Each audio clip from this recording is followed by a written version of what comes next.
¿Qué sucede con la conciencia después de la muerte?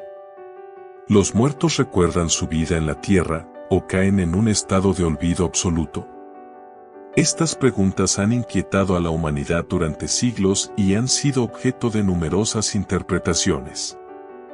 Algunos creen que la muerte es un estado de inconsciencia total, mientras que otros afirman que el alma sigue plenamente consciente en la eternidad. La Biblia ofrece respuestas profundas sobre este tema, pero no todas son comprendidas a primera vista. Versículos como Eclesiastés 9:5 parecen sugerir que los muertos ya no tienen memoria, mientras que otros pasajes revelan que el alma no desaparece ni pierde su conciencia. ¿Cómo reconciliamos estas aparentes contradicciones? Analicemos primero la posición de quienes afirman que los muertos no tienen memoria. El versículo de Eclesiastés 9:5 dice: porque los que viven saben que han de morir, pero los muertos nada saben, ni tienen más recompensa, porque su memoria es puesta en olvido. A menudo se usa para sugerir que los muertos están en un estado de inconsciencia total. Sin embargo, este versículo debe ser comprendido en su contexto. El predicador de Eclesiastés está reflexionando sobre la vida en este mundo, y nos recuerda que el cuerpo físico, al morir, ya no puede participar en las actividades terrenales. El olvido al que se refiere no es la pérdida de conciencia, sino la incapacidad del cuerpo muerto para seguir participando de las acciones y recompensas de la vida en este mundo. El predicador está hablando del fin de la existencia terrenal, no de la pérdida de conciencia del alma. El libro de Eclesiastés fue escrito por el rey Salomón, el hombre más sabio de su tiempo, quien reflexionó sobre la vida, la muerte y el propósito de la existencia. Este libro tiene una perspectiva única, ya que presenta las cosas bajo el sol, es decir, desde una perspectiva humana y terrenal. Salomón analiza lo que sucede en este mundo cuando Dios no está en la ecuación. Su conclusión en varias partes del libro es que sin Dios, todo es vanidad de vanidades, es decir, vacío y sin sentido. Reflexiona sobre la inevitabilidad de la muerte y cómo las cosas materiales de este mundo carecen de sentido eterno. El versículo no está diciendo que el espíritu se desvanezca, sino que el cuerpo físico, al morir, no tiene más parte en los asuntos terrenales. La memoria mencionada aquí se refiere a las cosas de este mundo, ya que, una vez muertos, ya no podemos seguir participando de las actividades mundanas. Ahora analicemos la otra perspectiva, aquella que cuenta con mayor respaldo bíblico y que nos muestra con claridad que los muertos sí conservan su memoria.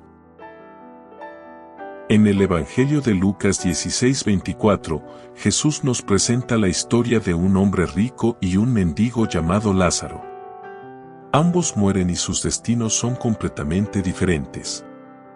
Mientras Lázaro es llevado al seno de Abraham, el rico se encuentra en un lugar de tormento.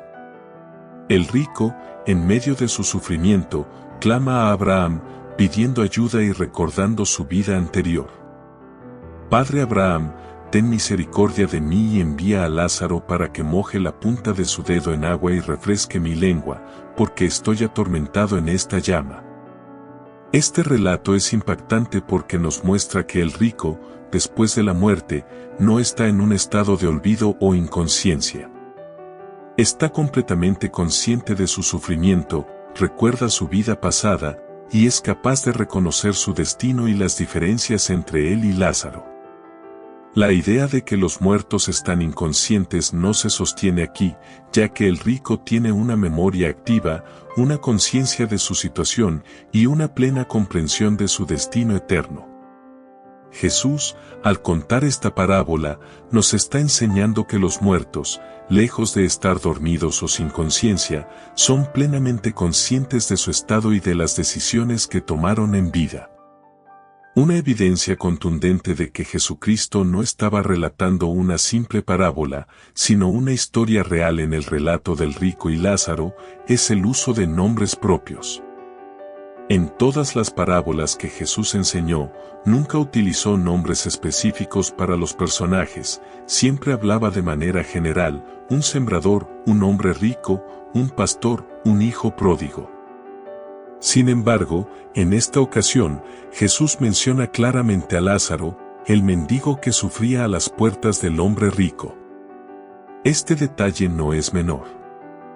El uso de un nombre propio sugiere que Jesús estaba haciendo referencia a personas reales y a un evento que tenía una base en la realidad.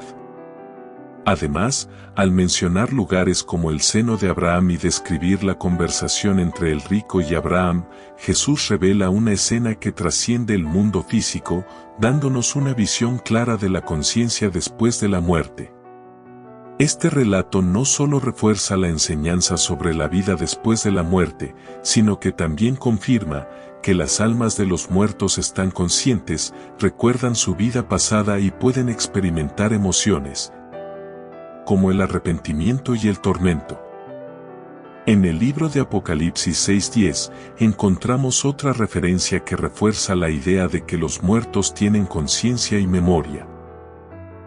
Estas almas, lejos de estar en un estado de descanso inconsciente, están activamente conscientes de su sufrimiento, clamando a Dios, diciendo: ¿Hasta cuándo, Señor Santo y verdadero, no juzgas y vengas nuestra sangre en los que moran sobre la tierra? Este pasaje es muy revelador. Las almas de los mártires no están olvidadas ni inactivas. Están plenamente conscientes de lo que sucedió en sus vidas, recordando su sacrificio y pidiendo justicia. Además, están esperando con plena conciencia el juicio de Dios. Si los muertos no tuvieran memoria ni conciencia, ¿cómo podrían recordar su sufrimiento y clamar a Dios por justicia? Este pasaje claramente refuerza la idea de que después de la muerte, no solo estamos conscientes de nuestro estado, sino también de nuestras acciones y sufrimientos en la vida terrenal. En 2 Corintios 5:8, el apóstol Pablo nos ofrece una perspectiva muy clara sobre lo que sucede con el alma después de la muerte. Estamos confiados, más bien quisiéramos estar ausentes del cuerpo y presentes con el Señor. Para Pablo, la muerte no es el fin de la existencia, sino una transición del cuerpo físico hacia la presencia directa de Dios. La idea de que ausentes del cuerpo, presentes con el Señor indica que el espíritu no entra en un estado de sueño o inconsciencia, sino que pasa a un estado de plena conciencia en la presencia de Dios. ¿Por qué las almas ahora no van al Seol? Antes de la resurrección de Cristo, las almas de los justos no ascendían directamente al cielo, sino que iban al seno de Abraham. Recordemos que el Seol estaba dividido en dos: en una parte se encontraba el infierno y la otra parte del Seol estaba destinada a los que morían en la fe, esperando la obra redentora del Mesías. Sin embargo, esto cambió con la victoria de Cristo sobre la muerte, como lo explica Efesios 4:8-10, por lo cual dice: subiendo a lo alto, llevó cautiva la cautividad y dio dones a los hombres. ¿Y eso de que subió, qué es, sino que también había descendido primero a las partes más bajas de la tierra? El que descendió es el mismo que también subió por encima de todos los cielos para llenarlo todo. Este pasaje revela que Jesús, al morir, descendió al Seol, pero no para sufrir, sino para proclamar su victoria y liberar a los justos que allí esperaban, llevándolos con él al cielo. Desde entonces, las almas de los creyentes ya no descienden al Seol, sino que, al morir, entran directamente en la presencia de Dios. Así, Cristo no solo aseguró la salvación de los que creyeron en Él después de su venida, sino también la de aquellos que esperaban la redención antes de su sacrificio. Como vemos en las Escrituras, la memoria y la conciencia trascienden el cuerpo físico. Esto nos lleva a la conclusión de que el ser humano no es solo un cuerpo material, sino un ser espiritual, y nuestra identidad, recuerdos y conciencia residen en lo que Dios ha colocado en nuestro espíritu.